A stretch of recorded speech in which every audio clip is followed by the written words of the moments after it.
Hello guys, আজকে আমার খুবই শরীরটা খারাপ, এতই শরীরটা খারাপ। আমি ভাবছিলাম যে আজকে ভিডিও দেবো না, কিংবা দিতে হয়তো পারবো না, সত্যি দিতে পারছি না। একটাই ভিডিও দিচ্ছি, শুধু এই যে ক্যামেরার সামনে আছি, শুধু এই ভিডিওটাই আমি পোস্ট করতে পারবো।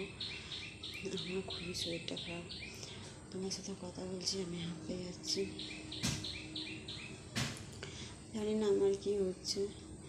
আমার একটাই রোগ, চিন্তা, প্রচুর উপরন্ত চিন্তা হচ্ছে। শুধু জানি না কিসের চিন্তা, শুধু চিন্তা মাথায় ঢুকে যাচ্ছে। চিন্তা ভাবনা আমায় ছেড়ে দিচ্ছে, কিন্তু আমি চিন্তা ভাবনাকে ছাড়তে পারছি না, কেন জানি না। তোমরাই বলো আমি কী করবো গাইস।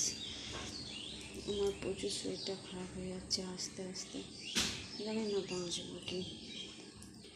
তোমরাই বলো আমি এই চিন্তা কী করে কাটাই। বেশি কথা বলতে পারছি না, বাই, চলো।